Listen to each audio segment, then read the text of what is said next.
Odds if he can roll it. Oh, and there's the caution. And you know what? That's a break for fellow rookie Carson Quapple. Oh, yeah, for who sure. had to make the pit stop. He didn't go a lap down, but maybe would have been in jeopardy with the pace of losing a lap before this run ended at the end of the stage, and now he can cycle around and put himself back in the game. And to your point, the leaders were about a quarter straightaway behind him, so they were going to be there fast on Carson Quapple.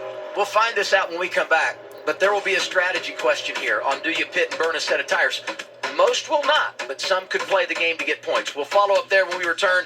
It's a beautiful Saturday afternoon in Miami. Team giving a little bit of a push right there, but Justin's going to have to really protect the bottom. The 17 is going to try to stay right on that white line and get the grip on the exit of the corner.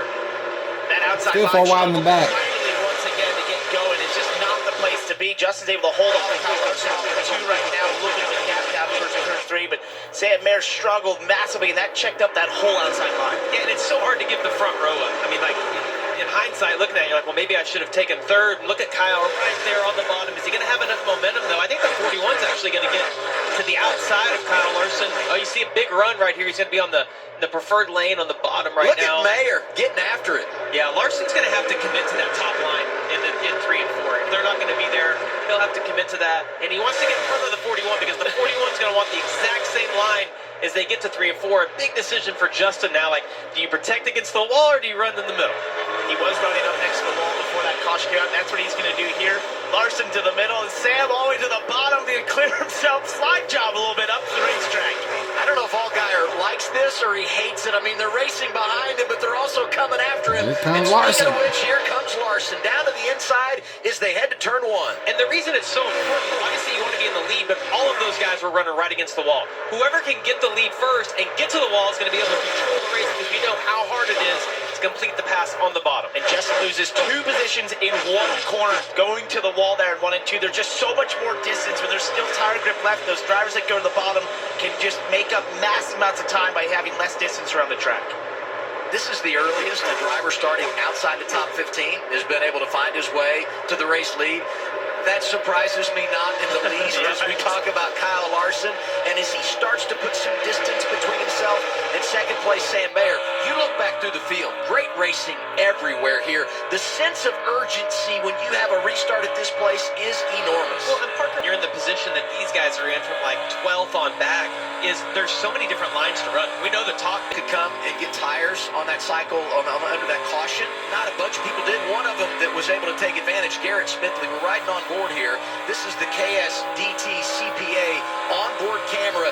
Tires equal speed, and he's starting to make up some ground on this restart. You feel like a hero when everyone else is on the tires and you got some stickers. And for this race team, they struggle a lot in practice and qualifying. This can be a little bit of a hedge maybe to try and stay on the lead lap over an entire run, which can help their day throughout the whole day. Just staying on the lead lap of that first stage can be big for them. So I'm not sure he'll drive all the way back up to the top 10 to get some stage points, but can find himself not going a lap down. Honeyman, another driver that did this, he's worked his way back to the top 15. He's on it. It's working out for the 70. We'll continue to follow his progress. His car to the garage done for the day.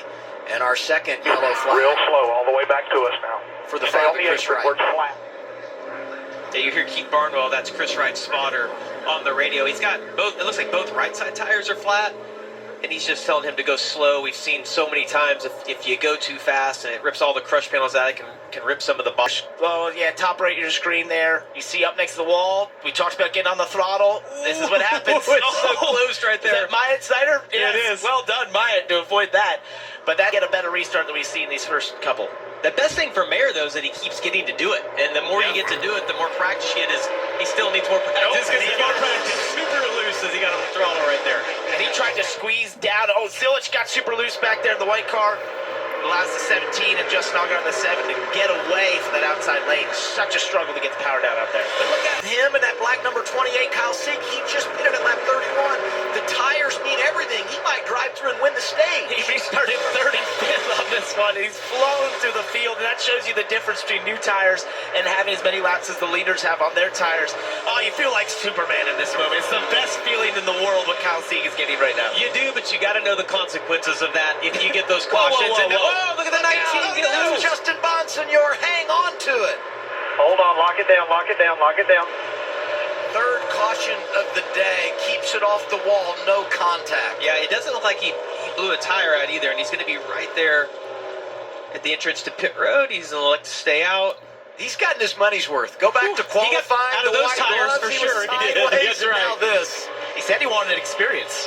I think he's got one. He's checking every box on the experience meter. And he's going to be in the same position as Kyle Sieg. He's going to come in, put tires on, and hopefully be able to drive up there and get some stage points. They're not doing this based on strategy. They're just going to be put in this position. You see he got into the inside right there, was trying to get woed up, then staying off of Taylor Gray. Taylor saw him coming up the racetrack, and you saw him move up into Harrison Burton, trying to get away. Spotter probably on the radio telling him, give him some room, give him some room. And the difference for Justin, what he experienced in qualifying, having that car be loose on new tires versus what you have when these tires are as worn as this. And now we get an update on Josh Williams in the 11, Kim. Yeah, Josh